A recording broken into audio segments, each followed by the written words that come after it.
welcome to all of you to the COVID-19 lecture series at the Technical University of Munich. My name is Marion Kichle, and again, it's my great pleasure to moderate and discuss with you this session tonight. In the chat, you can ask questions, which we will answer and discuss at the end of the talks and the panel discussion. This event will also be recorded, and it's possible to watch it later on our YouTube channel and to share it with friends and colleagues. Tonight, our topic is the COVID-19 pandemic in the context of global health. So far, there was little interest in the disease burden and healthcare systems of other countries. However, the COVID-19 pandemic has brought the concept of global health into the public focus. And we all learned that the virus does not stop at a border. Regarding this important topic, we will hear two short lectures by two outstanding female professors of the Technical University of Munich, and then we'll have a panel discussion with three excellent international experts in this field. So let me start with our international guests. First of all, we have Professor Faith Osier with us. She was trained as a pediatrician in Kenya and is specialized in immunology. She's currently the executive director of the Human Immunology Laboratory at the Imperial College London and president of the International Union of Immunological Societies. Her work in malaria vaccine development focuses on vaccine candidate discovery, the identification of correlates of protection, and the mechanisms that underpin protective immunity. We also have with us Dr. Fabian Leendertz. He is head of the project group Epidemiology of highly pathogenic microorganisms at the Robert-Koch-Institut here in Berlin. He is a veterinarian by training and specialized on zoonotic diseases, especially in areas with high biodiversity and risk of pathogen transmission. He is currently involved in the WHO-led scientific mission in search of the origins of COVID-19 in China. And we also have with us Dr. John Amuasi. He's an MD, a public health expert, and lectures at the KNUST University of Science and Technology in Kumasi in Ghana, where he leads the Global Health and Infectious Disease Research Group.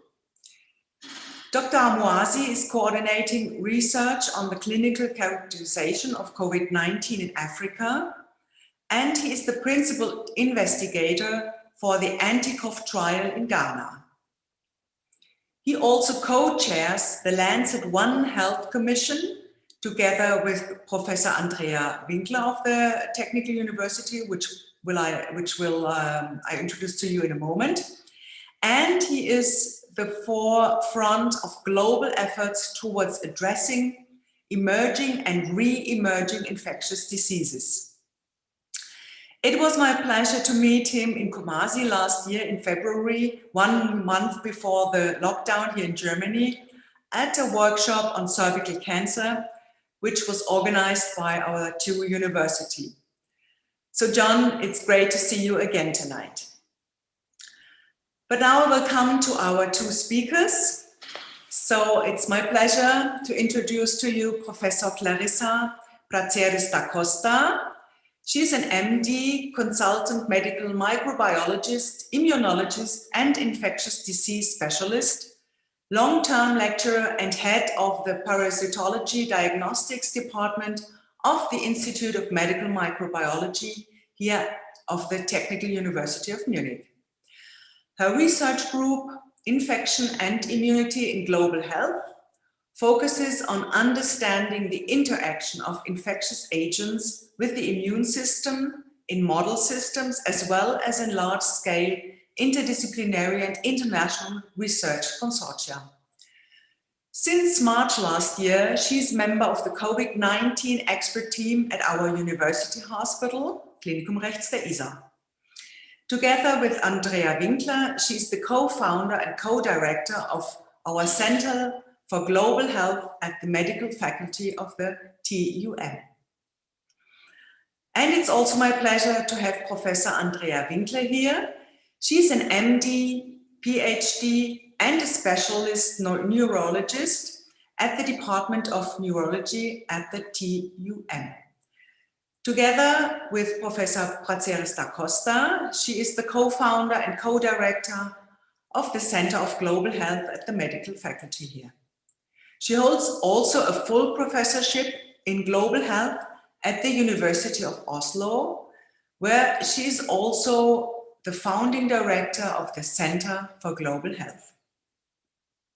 Her special interest lies with poverty-related neglected diseases of the infectious as well as non-infectious nature, global neurology, mental health, and One Health. Together with Dr. Amuasi, she chairs the Lancet One Health Commission. During the pandemic, Professor Winkler founded the Global COVID-19 Neuro Research Coalition that includes partners from almost 30 countries all over the world and works closely with the WHO.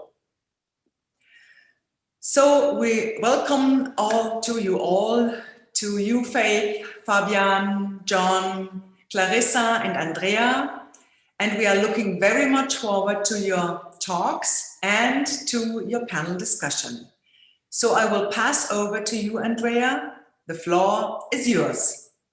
Thank you so much, Marion, for your very kind introductory words. Can you hear me well? Yes, we do. Excellent. So I also would like to thank our eminent panelists, of course, for finding time in their busy schedules.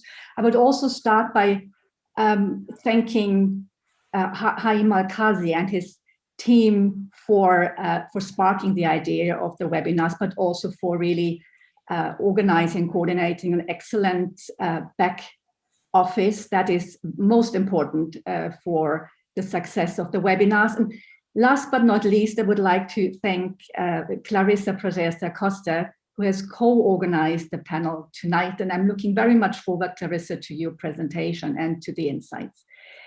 Without further ado, dear colleagues and dear unknown virtual participants, I will kick off by just giving you an overview on the global perspective on health. So I try to set the scene for what Clarissa will then concretize and go more into depth later on. So this is the statement of the year, most likely. 2020, the year global health went local.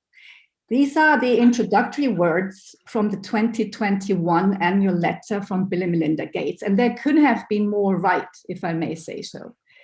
Indeed, global health has received a huge push forward through COVID-19, although it has been there before, quite prominently, but at times hardly noticed.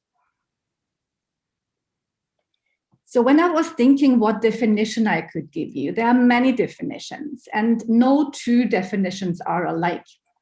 Well, I've decided for that definition. And I will tell you a little bit more. It's not everything is said in this sentence.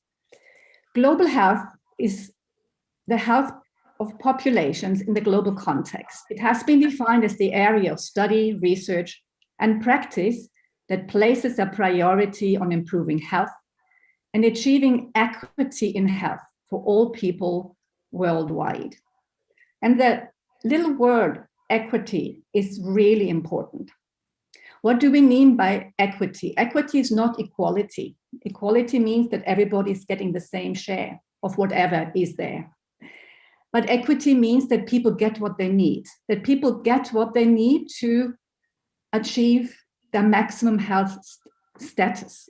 So this is more for others, for the more disadvantaged ones, and this is less for those who are privileged. So health equity really plays a crucial role. And other buzzwords in global health are, we work across boundaries, we transcend boundaries, we work in a multidisciplinary way, in an inter and at times in a transdisciplinary way.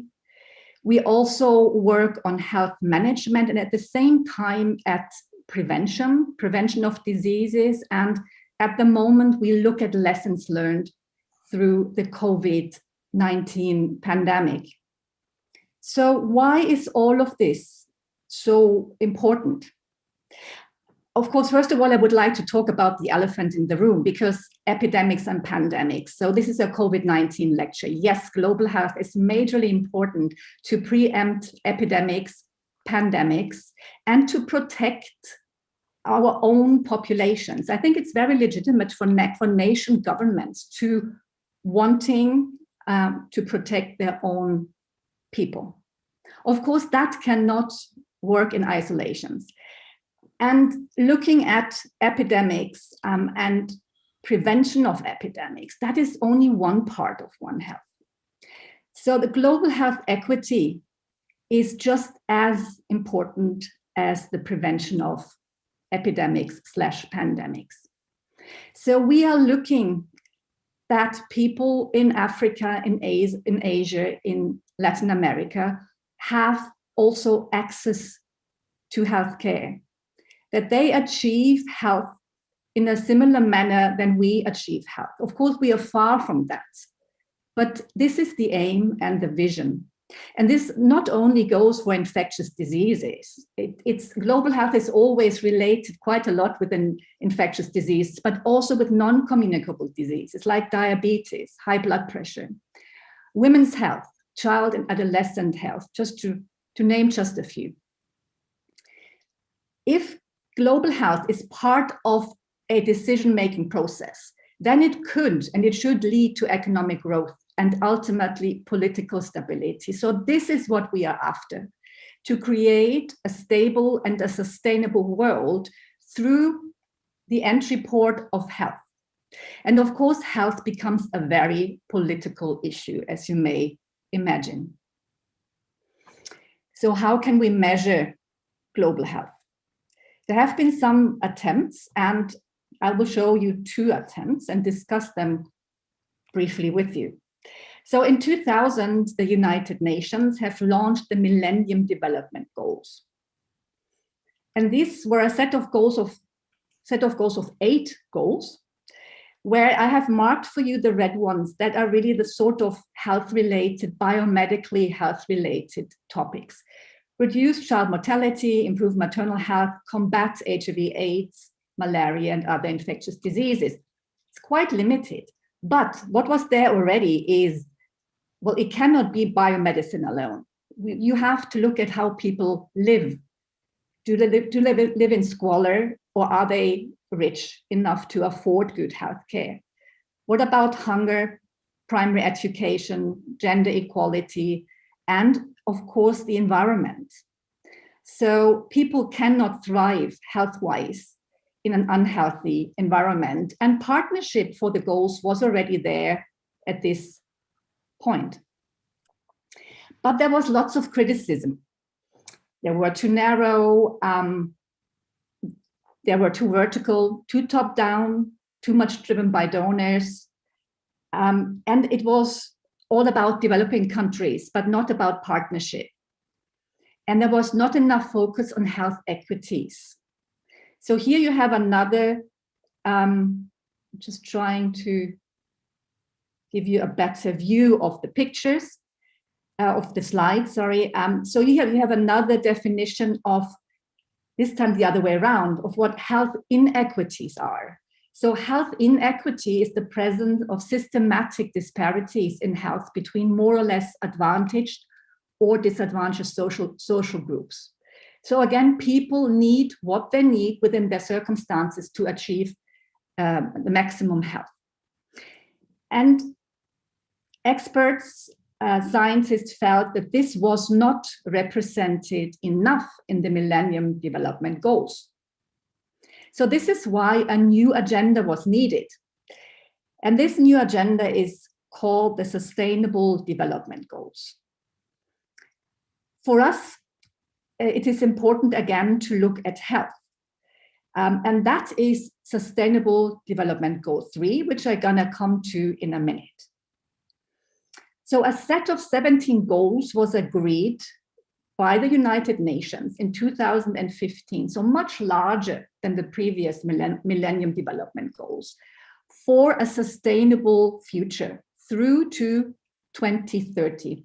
And this is why at times they're called the 2030 Agenda. There are three main pillars: social, economic, and environmental. I'm gonna come back to that in a moment. So 17 goals, and they are backed by almost 170 targets, most of the targets rather loose, and they are underpinned by many more indicators.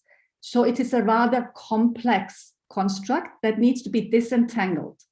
Every nation, government makes decisions, creates their milestones, delivers reports, and alignment needs to be sought by the international decision makers. So this treaty, in a way it is a treaty, but it's not legally binding, but they were negotiated over a two-year period at the United Nations, and they were agreed by almost all the member states of the United Nations. So here they are, very much in a row, and this is not how they function, but I just wanted to show you that picture for those of you who have not heard about the Sustainable Development Goals so far. And we are interested in number 3, which is ensure healthy lives and promote well-being for all at all ages, and to leave no one behind. But again, you can see there are other aims. Some of them you may recognize: no poverty, no hunger, quality education, gender equality. But then the environmental ones, they have been expanded much more. And then going here right up to peace and justice, and then again leading to partnership. So everything needs to be done in partnership. So how can we sort them? There have been various attempts. Can we sort them according to economy, society? So our SDG 3 would be here again, or the biosphere, climate change, biodiversity. Well, some say it's okay. Others say, well, it's not good enough. This is actually what you need. You need a soup plate where you can place almost every goal in the middle, and then you portray the links with all the other goals, because every goal is inextricably linked with the other goals. This is not to put you off, but just to show you what our health goal, the SDG 3, looks like, and what topics are in there. So it's about maternal mortality, it's about death of newborns, to end epidemics, AIDS, TB, malaria, neglected tropical diseases. But for the first time, we also talk about non-communicable diseases, about mental health and neurology. We talk about prevention, about access to health services, about universal health coverage, meaning that everybody should have access to the health services they need without having to contribute out of pocket expenditure. It's about development of vaccines, about the health workforce. And I think the COVID-19 pandemic has shown us how majorly important the health workforce is. And it's about capacity strengthening for early warning and, in fact, for preventing new epidemics. So I'm moving to the last part of my presentation. Who on earth is responsible for all of this? Well, the answer is actually simple, because we all are responsible. Everybody can contribute to global health in their own field through whatever they do, their own work. ultimately responsible are the nation governments, because they have a political agenda they should adhere to. But there are many nation governments, and the orchestra of those nation governments is actually conducted by the WHO, the World Health Organization. Just to give you a quick history, because it's always nice to know where an organization is coming from. So the WHO has been around since 1946, when it was approved by the then United Nations. So it's the arm of the United Nations that deals with health.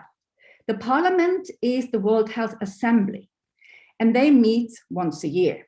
In 1978, there was a meeting now termed the Alma Ata meeting, and everybody knows what this means. Everybody in the global health field knows what that means.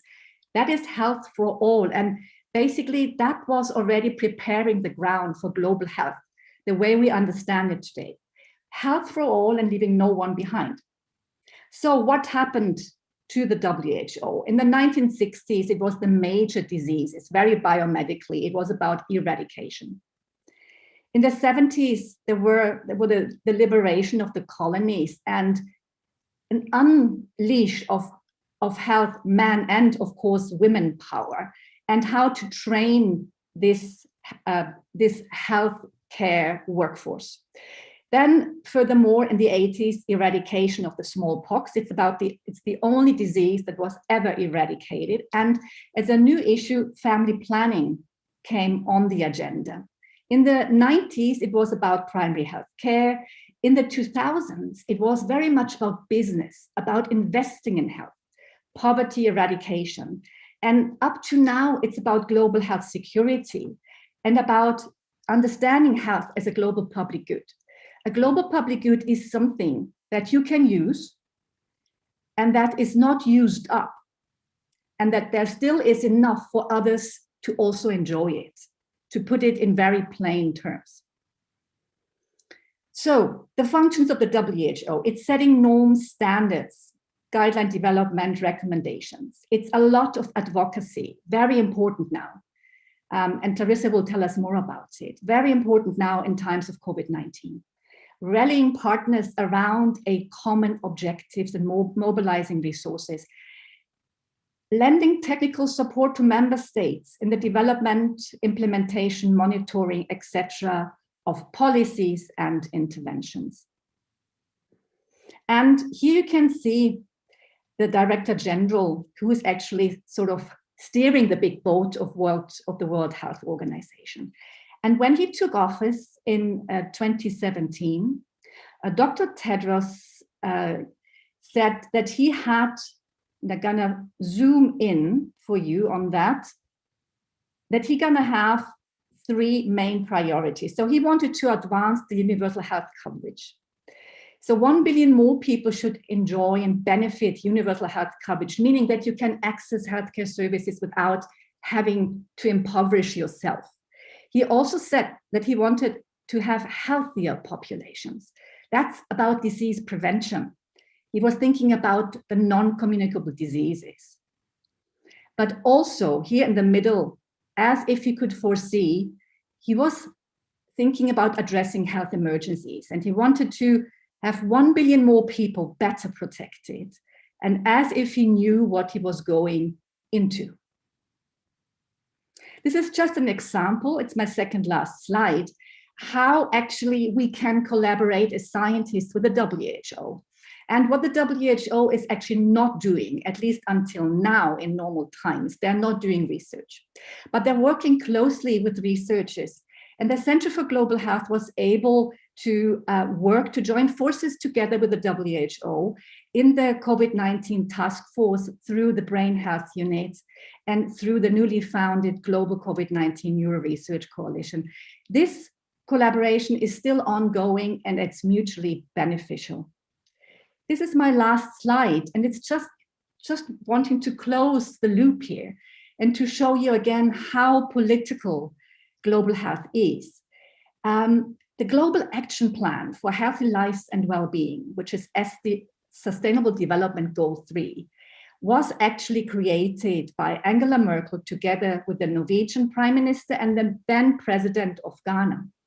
And they were writing a letter in 2018 to Dr. Tedros, the Director General of the WHO, telling him, listen, we really have achieved already quite a lot for health, but this is not good enough. We need to rally behind health, and we need more commitment, more finances. Please bring all the key players on board. And this is the World Health Summit in Berlin 2018, when there was the agreement that this should be taken forward, the Global Action Plan. And here at the United Nations meeting in 2019, they committed to a plan, and 11 of the multilateral organizations and others had already signed the plan. And then COVID-19 came along. I want to finish here by just saying again, global health is majorly important, not only relating to pandemics, but Clarissa will now give us her perspective of WHO engagement in the COVID-19 pandemic. Thanks very much for listening. So thank you, Andrea. And then I think Clarissa will continue. Yes, this is the case. Thank you very much. And I will share my screen. You can see my screen now, I think. Yes, we do. Excellent. Okay, so thank you very much, Andrea. I think this was a fantastic overview and introduction into what really global health means. And also, I think utterly important also the moral aspects behind global health that even we as researchers should always have on our agenda in the end. So I will take up the thread now from Andrea, and as she already mentioned, we'll give you a few examples of how WHO actually reacted during the pandemic, or still is reacting, in the next couple of minutes before we delve into our panel discussion, which I'm looking very much forward to. And already now, before I forget it, thanks Marion for these kind introductory words, and thanks a lot also from my side to Hygiene for a great organization. Okay, having said this, WHO's response in the end consists of 6 pillars. These are, first of all, information. So WHO website, I can only recommend to any one of you, but WHO provides information ranging from up-to-date numbers on infected people to guidelines for healthcare personnel and even protocols for researchers. It has conducted and is conducting research, and we'll go into that recently. So a very unique process also to be highlighted. Of course, it takes over leadership and responsibility for its leadership. It gives advice to governments, but also non-governmental bodies for sure, and is there to organize also response on the ground, on the site, build capacity, for example, for testing, which was not there until recently. And lastly, it's being a resource, and it has been very successful also in raising funds, for example, and recently also established the WHO Foundation. Now we'll delve right into science and research, and I will tell you a few words about what has WHO actually done in terms of research. As already mentioned, this is a quite unique process. Only during Ebola, WHO really conducted its own research, and already very early onwards during the pandemics, already in March 2020, WHO and researchers from WHO came forward with the idea to design a clinical trial in the search of COVID-19 treatments. Why that?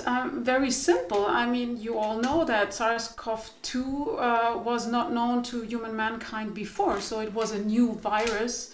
Thus, we didn't have any adequate treatment at that time. So we had a lack of therapeutics. And Nevertheless, I mean, instantly, a lot of researchers all over the world started investigating in the search of new treatments, but too many trials actually with too small sample sizes, so too little people, didn't allow us really to draw reliable conclusions from these studies. Thus, WHO designed one single randomized global clinical trial, which would hopefully reduce the time to obtain these results and foster treatment strategies, new treatment strategies. So the design of the trial was very simple. It's an independent, multinational, very simple already, as I mentioned, and a so-called dynamically adaptive design, and I'll explain that to you in a moment. It will enable, or has already enabled, us to enroll thousands of patients in a very short time. And what was the overall goal? The overall goal was to investigate the effect of 4 existing drugs. So these are drugs that are already on the market for other diseases, and which could be repurposed possibly for treatment of COVID-19. And researchers only had to investigate the effects to reduce mortality, the need for assisted ventilation, so what you do on the intense care ward, and the duration of hospital stay. So 3 very easily accessible data points. So what were the results? So in a really record time of only 7 months, Solidarity achieved to include almost 12,000 patients in 405 hospitals in 30 countries in all of the 6 WHO regions. And as you can see here, I'm not sure whether you see my little pointer, but those 4 drugs were investigated: remdesivir, hydroxychloroquine, lopinavir, which is a HIV drug, and interferon, which is known to be effective against other viral diseases. So, and I don't think you need to be a researcher or a clinician scientist to, in the end, acknowledge that there is not really a big difference or hardly any difference between the control group, so the untreated group in blue, and the treated groups in red. In the end, this dynamic adaptation model of this trial even allowed WHO to discontinue, and you've heard this probably in the news last year in summer, the hydroxychloroquine and the HIV medication arm, the lopinavir arm. So, but we are thankfully not completely without drugs, because almost at that same time, another really large study started, the recovery trial, which was also a very large trial with almost over 6,000 patients recruited, but this time only in one single country. This was the UK, so extremely successful. And they investigated whether a simple drug, a corticosteroid called dexamethasone, you might have heard about it, could reduce the time of hospitalization and the mortality, more important, the 28-day mortality of hospitalized COVID-19 patients. And again, you don't have to be a scientist, but you can nicely appreciate that there is a difference. There's a reduction of more than 10% of the 28-day mortality in the dexamethasone group. And this has led in the end to, this is the only drug at the moment which is in our guidelines, so national guidelines, but also WHO guidelines for the treatment of COVID-19 patients. So leadership. So since Dr. Tedros on 30th of January declared COVID-19 epidemic a public health emergency of international concern, as it was called, WHO has continuously shown leadership and has tried to engage in partnerships with other global health actors. And one of the partnerships I will explain to you in a moment, and which is a partnership which works for global equitable, and now we come to the term, pick up the term that Andrea already introduced to you, to COVID-19 vaccines. And I think this really highlights this article just recently published in a high-ranking journal, really tells us again that achieving equitable access to vaccines is really a moral issue. So looking at this title, you really highlights for me the double burden that actually a lot of low and middle income countries face. So they have, on the one hand side, they have much smaller workforce than healthcare workforce than we have. At the same time, health workers die of COVID-19 because they lack vaccines. So those little healthcare workers that they have die. So, and even worse, this is a projection from the intelligence unit of The Economist. The projection to reach coverage, universal coverage of vaccines, is not very bright, I would say. So if you look at sub-Saharan Africa, for example, the projection is that only in almost 2 years' time there will be vaccines widely available. And as we talk, I think no single vaccine has been yet deployed in sub-Saharan Africa outside of a trial.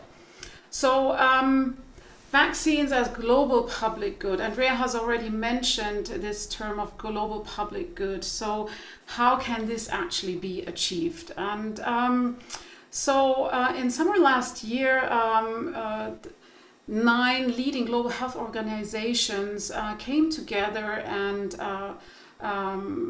instigated the Access to COVID-19 Tools Accelerator, the ACT Accelerator. More than 170 countries in the meantime have joined and are financing here, and with the goal to really give all countries access to, for example, diagnostics, but also to vaccines. And the COVAX facility is the vaccine arm of this ACT. And the overall aim is to accelerate the development and manufacture of COVID-19 vaccines and to guarantee fair and equitable access for every country in the world. So by end of this year, hopefully, they will have already now secured 2 billion vaccine doses and will distribute them amongst 92 low and middle income country economies and help them acquire these vaccines. And you all are probably interested in news listeners, at the moment there is a big discussion going on and persuasion of high income countries to share their pre-secured additional stocks of COVID-19 with COVAX. So let's keep fingers crossed. WHO is not only active in low and middle income countries, it also has a regional office in Europe, and actually together with the European Union, it has engaged in a partnership which is actually the largest EU and WHO joint action ever. And this is to support the deployment of vaccines in Eastern Partnership countries, Armenia, Azerbaijan, Belarus, Georgia, Moldavia, and the Ukraine. It has a budget of 40 million euros over 3 years and will help provide access to vaccines. So, coming to the last couple of slides, what has WHO done in terms of response? So, this example is actually been covered by the media a lot. It's the example of the search for the origins of SARS-CoV-2, and as we sit here, and we will discuss this in a moment with Fabian, we are pretty sure that a spillover event has taken place. So the nearest neighbor to SARS-CoV-2 has been found in a horseshoe bat in Yunnan province. It has a 96% homology with the current SARS-CoV-2, but we do not know how it actually came into humans, and currently the hypothesis is out there that it has an intermediate host. This is a big red question mark, and we will hear more. So already then last year, during the last World Health Assembly, the World Health Organization, together with the World Animal Health Organization and the Food and Agriculture Organization, embarked on a mission, and that was to find the route of transmission. And in a global study which they came up with on the origins of SARS-CoV-2. This is the protocol is online. You can see it. It has 2 phases. Phase 1 is out there has just ended to start the search, and with the results from this first phase, we would be able to design a second phase as a follow-up trial. And as we sit here, these are the messages that I could retrieve just now from, this is, for example, from Nature and from Science. So what do we know, and what have the 17 scientists who came back from China, and which in partnership with 17 Chinese scientists had investigated? So the initial outbreak is most likely not from one market, but has been circulating most likely already in October in that province. The lab leak scenario, which you all have heard of, is considered now to be highly unlikely. I'll be careful here. Recommendations by the group are, and that's just a few examples, to start the search of the virus origin beyond China. Understand maybe the role of frozen wildlife in transmission. Do more extensive testing of animals as viral reservoirs, for example, in Japan and Cambodia.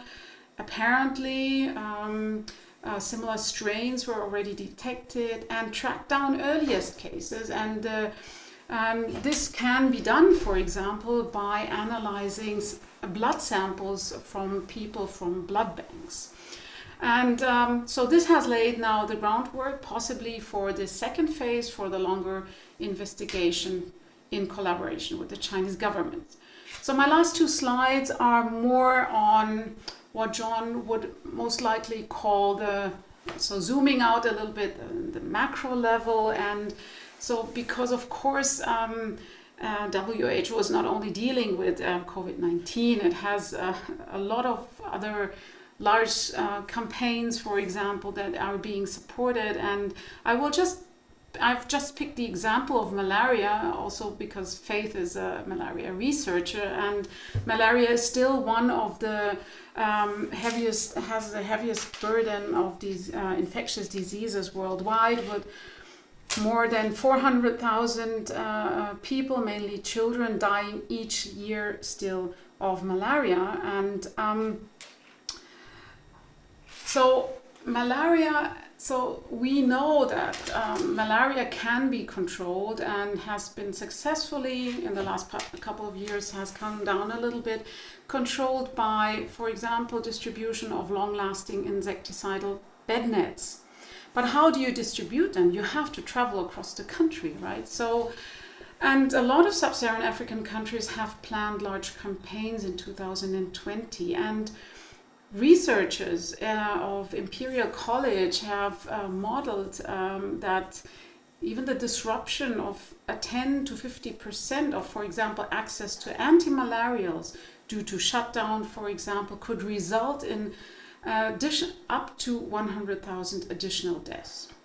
And more explicitly, the example of Nigeria. Nigeria is the country which has the highest burden of malaria, with accounting for 27% of all malaria cases worldwide. They have calculated that reducing case management for 6 months and delaying the distribution of these bed nets could result in 81,000 additional deaths. So these are almost as many people that have died in Germany alone of COVID-19. So to conclude, I hope I have given you a very small glimpse into what WHO's role as what I would call a global thought leader, and on the one hand side, and also into some of the concrete activities in research recently and on the ground for sure in combating the pandemic. So thank you very much for your attention, and with this I'll just close my screen now, and would like to thereby ask all our panelists to start their videos so we can see you all, and Andrea, you all as well, of course. So we have everyone on board, I would say. And yes, so I would just like to take up the very last point of collateral damage. And so John, you are also the director of the African Research Network for Neglected Tropical Diseases. So many of our people, listeners don't know, most likely don't know about neglected tropical diseases are diseases of poverty. And so I've talked about malaria, but there's a lot of other infectious diseases out there in sub-Saharan Africa. So how would you judge the current situation concerning other diseases at the moment? What actions would you propose to be taken considering the current circumstances? John, you can elaborate. Thank you very much for that question, Clarissa. And thank you for having me on the team from TUM, Mariam, Clarissa, and my co-chair of the Lancet One Health Commission, Andrea. Always a pleasure to be with you. Faith, always nice to see you.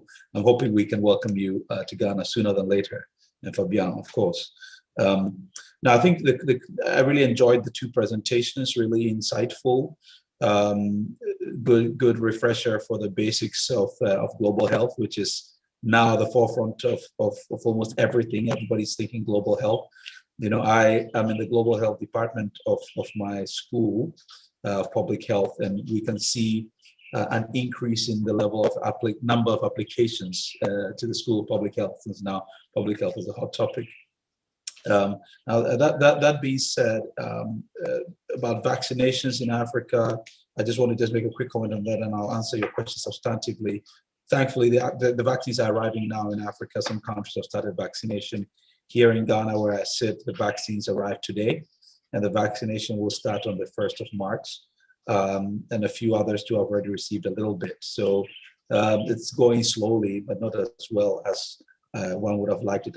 I'm glad you actually called out this disparity in the distribution of vaccines, something that's really dear to me. And I'm very saddened to see how the activist community has been largely silent on this issue of the disparity, with the richer countries hoarding the vaccines and then the poorer countries who are not necessarily begging for the vaccines, but just begging to be allowed to buy some and not having the opportunity to buy some. It's just wrong. And I think as researchers, we need to call this out. More substantively to the question about the impact on other diseases, I like to call this a double whammy effect. And I spoke about this during the Druid session, and it's exactly this. Neglected tropical diseases are diseases of poverty.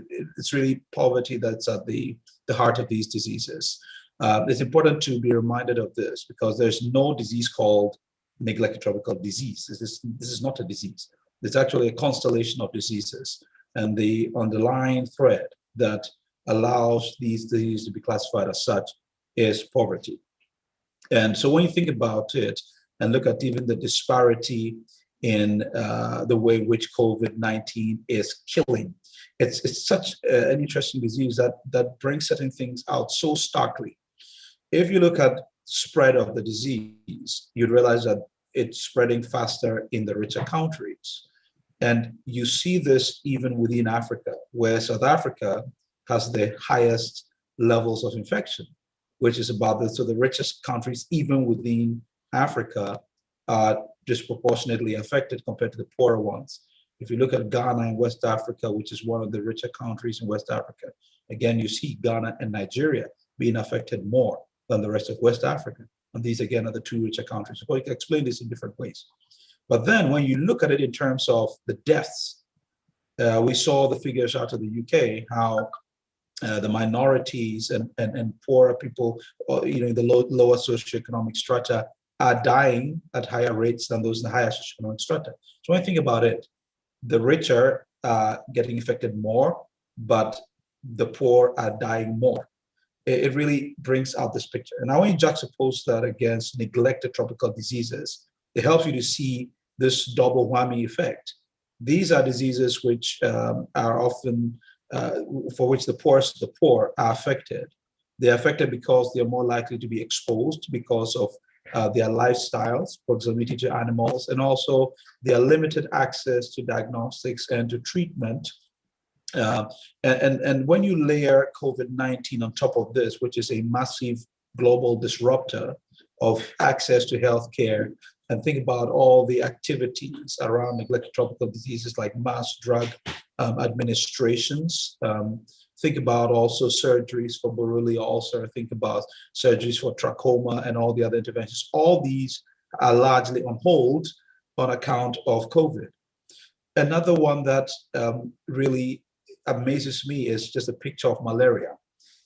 We looked at our figures locally here at our sites where we do some of our malaria research, and we even have a malaria birth cohort study which is going on. Faith, you're involved in this.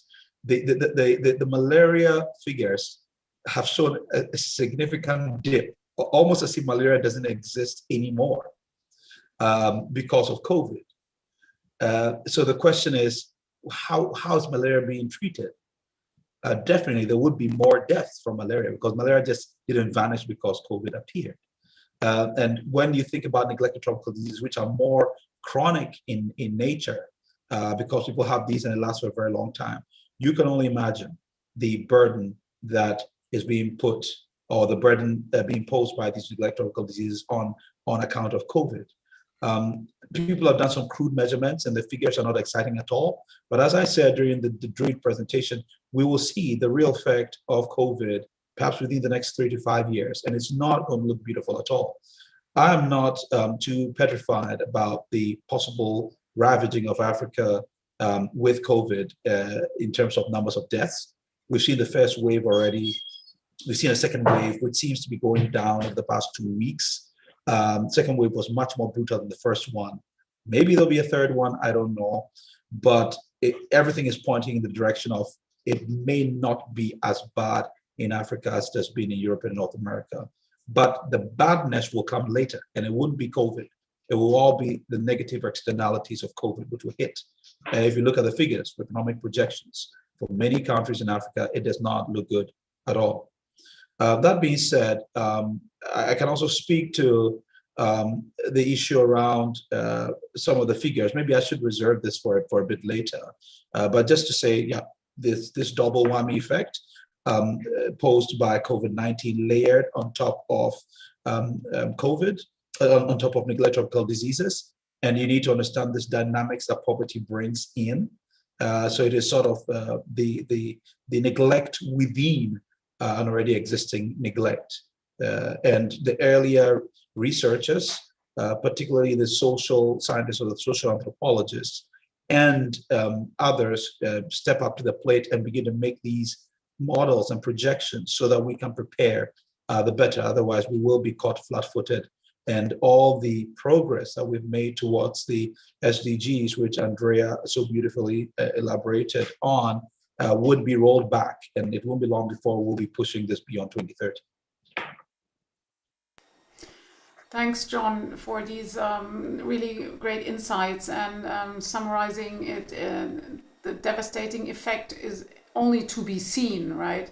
So I would just like to then take up the thread and what you touched briefly, John, in the beginning, and I in my presentation, the topic of malaria. And Faith, I would just like to ask you, you are immunologist and a vaccine researcher, right? And So, I mean, we have briefly touched on COVID-19 vaccine rollout on the one hand side, but I would like to also ask you, so what about malaria? I showed you in the presentation the Imperial College numbers that were expected. So what is now the situation? Do we have now actual numbers on malaria? And could you comment here? So were the expectations too bad or not? So do we know anything yet? First, yeah, like John, I'd like to thank you for inviting me. It's an honor to be here and to share what insights I can bring from the malaria world. And before I answer your question, again, I'll copy John and just give you my take on the COVID pandemic and what it's really impacted me personally is the fact that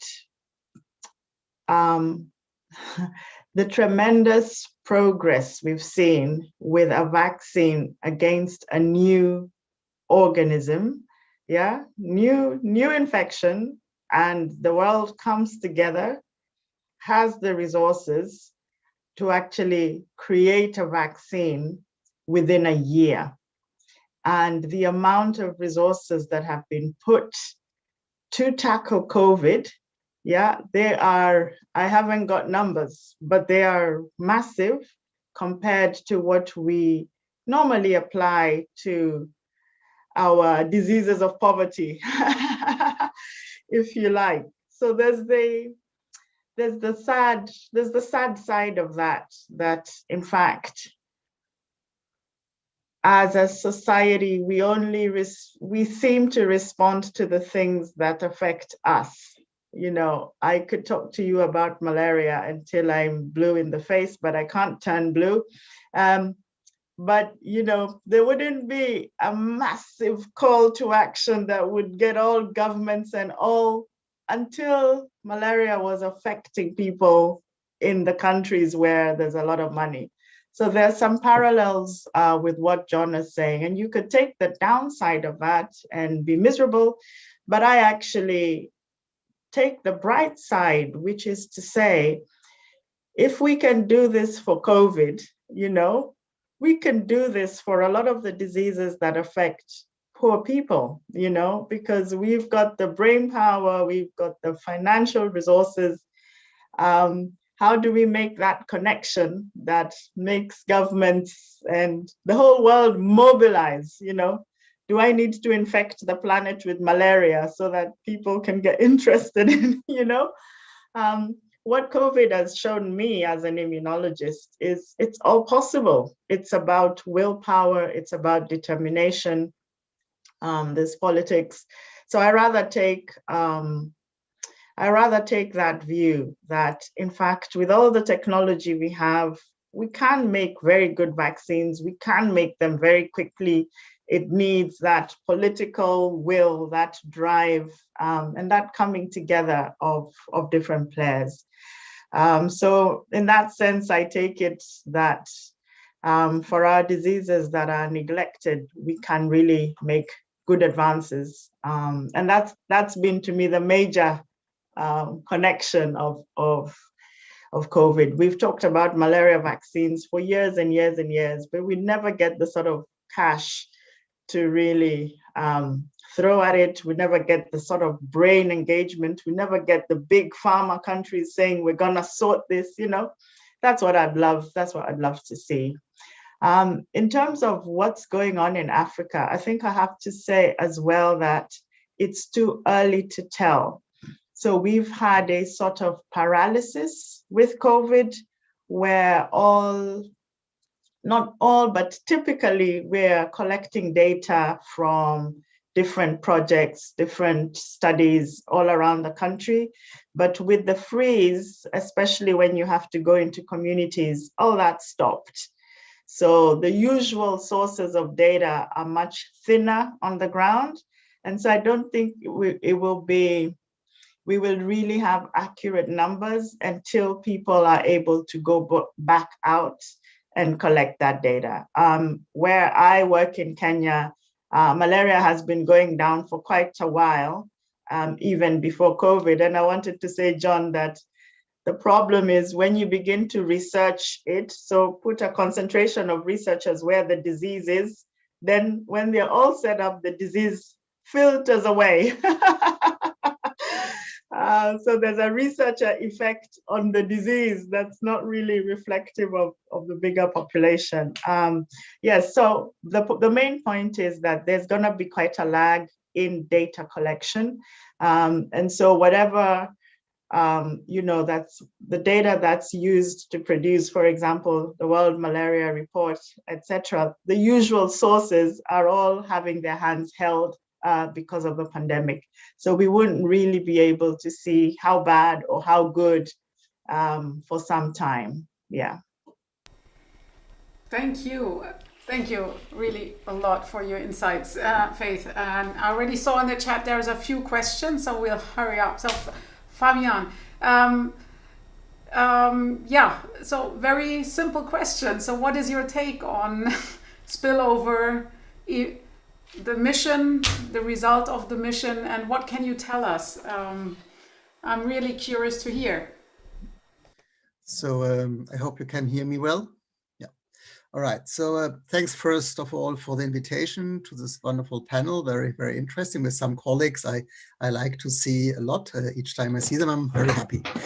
So the mission, to understand spillover events of zoonotic disease is a big challenge. And even for a disease, for example, Ebola viruses, which cause very clear, drastic symptoms, it's very, very few or perhaps no case where the spillover event has been described to satisfaction.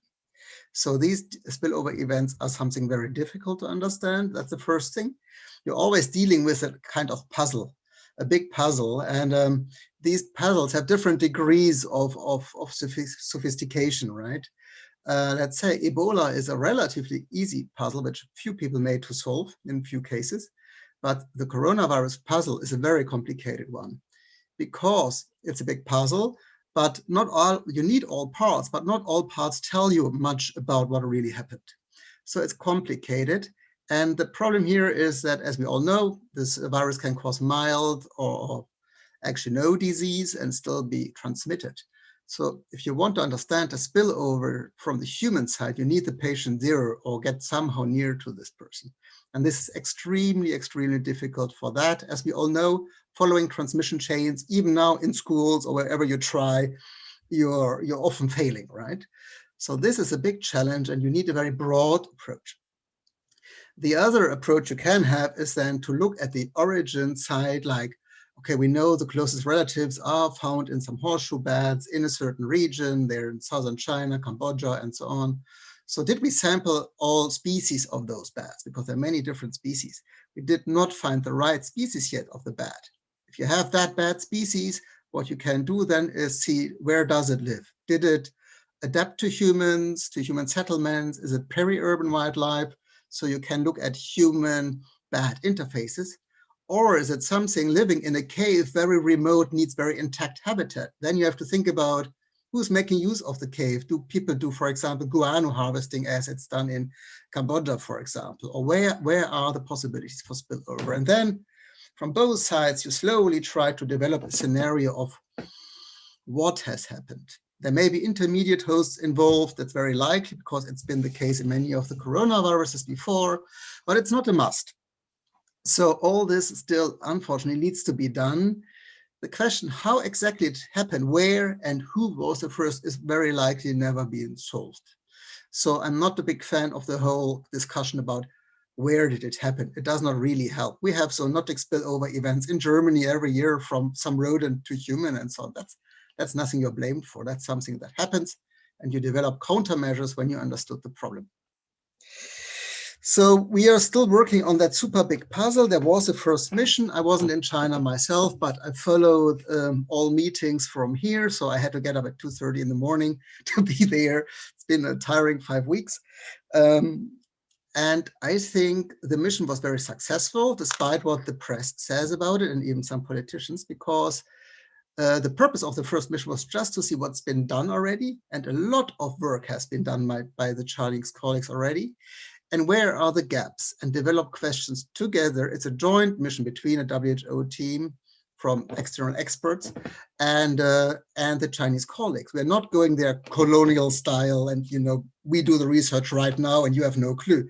They're excellent researchers in China and we have to take them serious, and we are a joint team. And so now we're in the phase of finalizing the report, which will be published hopefully shortly. And based on that report, the next actions are taken to find the many pieces of the puzzle still missing. And that is in China, outside China, we will have to see. That would be all, I think, for now. Yeah. I'll put that whole in a more bigger framework perhaps later, Yeah. if I have the chance. Thanks a lot. I'll hand over to Andrea. So Andrea, please. Well, thanks a lot, everybody. It's been really great listening, very insightful. Marion, are we still okay with time? Should I do a quick round then? Are there any questions? We are still in time, so go ahead. Okay. So, John, pleasure again to have you here. And your second question.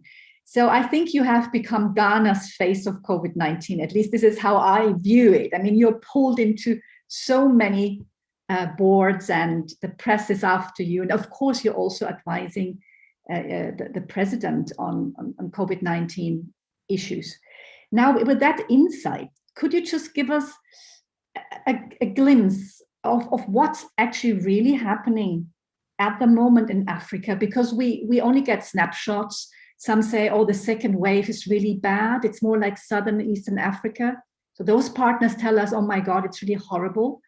Then other partners say, you know, we don't really see an increase. How would you judge the situation now within Ghana, but within the whole of Africa, according to what you know, John? Well, thank you very much for that, Andrea. I did mention earlier that we did have the first wave like everybody else, although the wave got to the shores of Africa a lot later. And then there was also the second wave, which I think is just about beginning to go down now. The challenge that we face in Africa, actually everywhere else in the world, but maybe more so in Africa, is a question of reliable data. Now, this comes out very starkly when you look at countries and their neighbors. I can always give the example of Ghana and Nigeria, and maybe Senegal in West Africa, for that matter. If you look at Ghana with close to 35,000 cases of COVID recorded, and you just go northwards up to Burkina Faso, having less than 6,000 cases or so, Togo 3,000 plus cases, and then La Côte d'Ivoire, just to the west of Ghana, having even far less than Ghana. You can clearly see it is not possible that Burkina Faso would have less than a third of what Ghana is having, or Côte d'Ivoire for that matter, having barely a third of what Ghana has, when Côte d'Ivoire is much bigger than Ghana, and we're not really different by.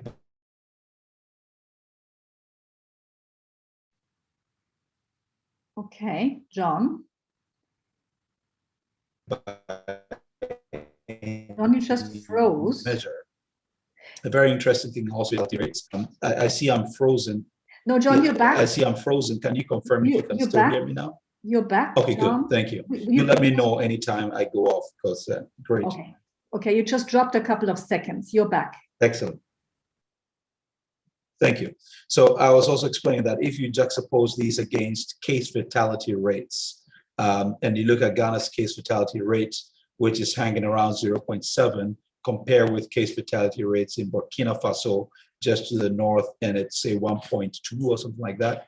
So this disparity in numbers of cases, case fatality rates, tells you that it's really a numbers issue. And the numbers do not reflect the reality. Even in the countries where we seem to be collecting better data or doing more tests, it still is not reflected. Because you can only measure your transmission rate or your proverbial R0 when you have a regular or systematic approach towards sampling or testing in areas that are representative of the entire country. So you'd want to have sentinel sites and be doing daily sampling and measuring positivity rates over a period of time. I don't know which countries in Africa, at least West Africa, East Africa, are doing this. So all you're getting is there's a certain number of people who are infected. There's a fraction of those who will be tested. Out of those who are tested, there'll be a fraction which will actually be reported into the national database. And that's what is used to inform all the decisions. So can you imagine literally almost going in blind or having a very blurred picture with different variations of quality of glasses, but none giving you really the clear vision you need to see to make clear decisions. Now, what is perhaps the easiest proxy to determine what is happening in Africa and to compare even within Africa and beyond Africa is the death rate, because the deaths you cannot hide. And the truth be said, we have not seen death rates in Africa like we've seen in Europe, North America, or even South America. This is clear without doubt. However, if you look at the early seroprevalence work that has been done in some countries in Africa, very interesting that it's almost at the same level, somewhere in the mid-20s. This is seroprevalence work that was done up to about December last year, giving you about 27%. We actually currently doing a seroprevalence study here in Ghana. We did just a dry run, myself included, all right? And we found a seroprevalence rate of hovering in the high 20s. This was just a dry run. And I wouldn't be surprised if that percentage is just close to what we would get when we get the actual study up and running. So it gives you a very good idea. And if you compare these seroprevalence rates to seroprevalence rates in Europe or North America, it's much higher. So it is clear there's something going on in Africa which is not necessarily impacting on the transmission rates, but the death rates are definitely lower. Crude estimates of all-cause mortality certainly showing that there's not such a huge change in all-cause mortality in Africa. Well, I could go on and on and on, but this should tell you that there's something, this is definitely lower in Africa, despite the fact that the data problems are there, but it's definitely lower. The second wave, let me just touch on that very quickly, I know there's not enough time. It was certainly much worse, much worse. In fact, more deaths in January, February than perhaps more than half of 2020 in many parts of Africa. This second wave has played out very differently.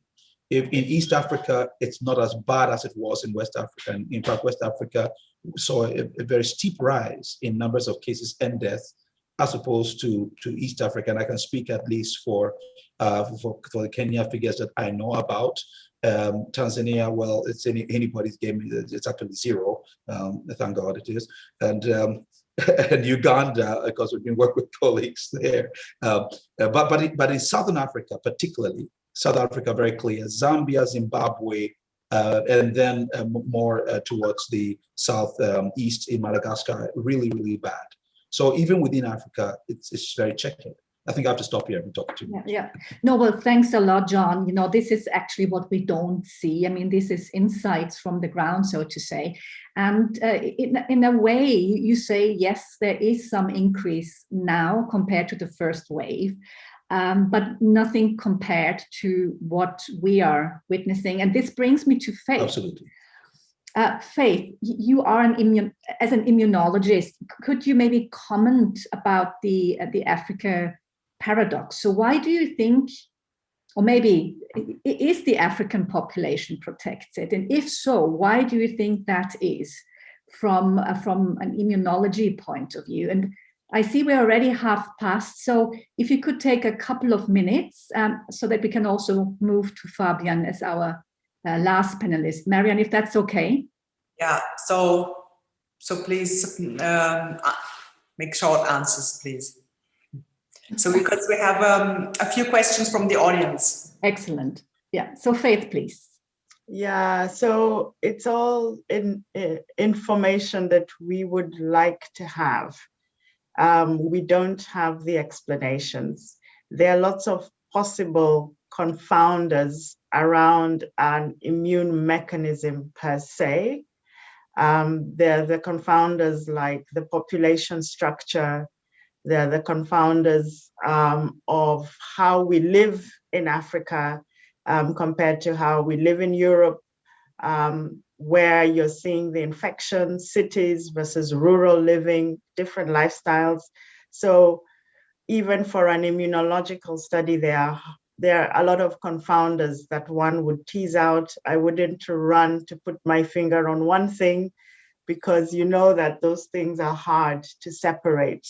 My favorite hypothesis as an immunologist is that our immune system is exposed to a lot of other organisms, and that there might be some cross-reactivity with that's giving us some kind of herd immunity, if you like, that we have a level of protection because of some other infections that we face. Do we have the data on that? We don't. People are still trying just to get seroprevalence studies going, as John mentioned, to understand how far is the penetration in the country. Most of what you hear will be just from the people who live in the cities, but in fact, the majority of the population are out in the sticks. So we don't really know what's there.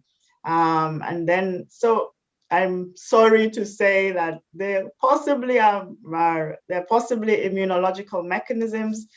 People have said, let's look at for polymorphisms in the receptor that allows it to infect cells in the lung. Yes, we can do those studies, but it will be some time before we can report on them. And even so, we have to detangle all the other confounders. So unfortunately, there are hypotheses out there, and there are lots of models. You know, people are putting out all these models that if it was this, then the number would be this, if it was that.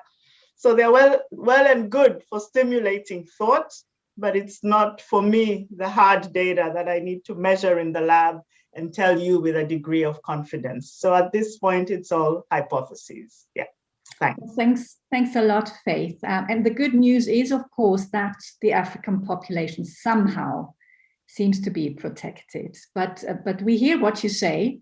We should be patient, and at some stage, hopefully, we can find out why that is. Because I think this would have quite far-reaching implications as well. So thanks again, Faith. Fabian, I'm so terribly sorry. I have that big question for you. And most likely you could talk about this half a day. But as you're the super expert on One Health, if you could just very quickly explain, or maybe you say, no, it's not worth it. The One Health concept in COVID-19 is One Health when we look at human, animal, and the environment. Is that bringing us any closer to the answer what really happens? Or do you think, well, this is just a theoretical construct? In a couple of minutes, please. Thank you. Yeah, wow, you really want another big puzzle here. I mean, what Faith just said is such an important issue, and John as well, we are working on it. We need better data. We need to understand what's happening there. So it's again one, and it seems like in this session here, you want just big questions. So you get another one. The question is One Health here, right? And we all have the feeling, and there are models about that, a nice hypothesis out there that it has played a role. So human-wildlife, human-animal interfaces are increasing. That's quite obvious. And it seems like that's obviously also increasing the risk of zoonotic spillover events. We have loss of diversity of animals, of mammals, that leads to a dilution effect and so on, right? So we have all these nice models out there. I would not dare to say that COVID-19 pandemic is happening because of that now. It could also have happened 500 years ago by a very unlucky event, just to be honest. But it's likely that these kind of climate change and interfaces have led to that event, but we have no good data. Also here, we need good data. Now, looking forward, we were living with this virus now, and we will be for a lot of time. And the question is now, this virus is not specific to humans. It's affecting other animals, as we know, and we have to consider that as well. So the human-animal interfaces, we don't want to create new reservoirs out there. We don't want to give the chance to challenge another immune system so it may change more rapidly and develop something else. So also now in the ongoing pandemic, One Health is an important topic, and we have to try to live in a way with nature, with animals, specifically in this case, without getting infected or infecting them now in this situation. That would be my short statement. Well, thank you, Fabian, that you also have pointed out the reverse, that it's not only animals giving us all the bad bugs, but that we can give it to them as well. So, I mean, thanks so much to the panel, and thanks for all the great insight. And I think we need to have this panel again very soon. So thank you all. And I just hand over back to Marianne for a couple of questions from the audience. Yeah, thank you, Andrea. We have some very interesting questions from the audience. I will start with Fabian. Fabian, there's a question: what could realistically be done to avoid or minimize future zoonotic infections and spillover effects? What would you say? Oh, that's a very big question. I have to have a short answer. That's impossible almost. So there are many different kinds of zoonotic spillover events. There are those which lead to pandemics. Think about HIV originating from bushmeat hunting, butchering great apes in the wild, right? Then we have the pandemics stemming from perhaps a bad contact. Those are all pandemics, and those are really rare events. Otherwise, we would see more of those. So what we need here is better surveillance, to my opinion. We need to understand the problem better, but also we need more good, robust surveillance across the world, and not only where we have the money to do so. So that's really important. And I think with that, we strengthen public health systems in all around the world, and that's in interest of the entire world. So this would be the main point I will make now here for a short reply. So what is your opinion regarding the origin of the SARS-CoV-2 virus? Does it come from the bats or does it come from the lab? It will have ultimately come from a bat, you know, you don't make that virus, right? Okay. And the lab hypothesis is not fully excluded, because everybody who knows lab work and knows history of lab leakages, they have happened in the past. They're extremely rare compared to the immense contact rate of humans and animals. If you think about the wet market, if you think about all that exposure, it's really the more unlikely scenario, but it can't be excluded. We never had a new virus emerging from a lab into the humans. It was always known viruses. But there is never a guarantee, so we are not fully excluding it. But I think we should put our effort and discussion more into the more likely scenarios first, before going perhaps back to another one. Okay. Okay, then I will pass over to Faith. There are two questions. Is there any evidence that the COVID-19 vaccines might be more or less effective in different populations in Africa? Yeah, so I mean, we are monitoring what's happening around the globe in terms of strains. We have to catch up on the different strains that are now circulating in Africa. We know there are different ones in South Africa. We know the UK variant has been detected in Ghana. John can correct me. And so I think the comment is, it's kind of difficult to address because Africa is so big. The strains are circulating. Vaccines, different vaccines are being applied in, you know, they're beginning to get introduced in different countries. So it's gonna be quite a mishmash of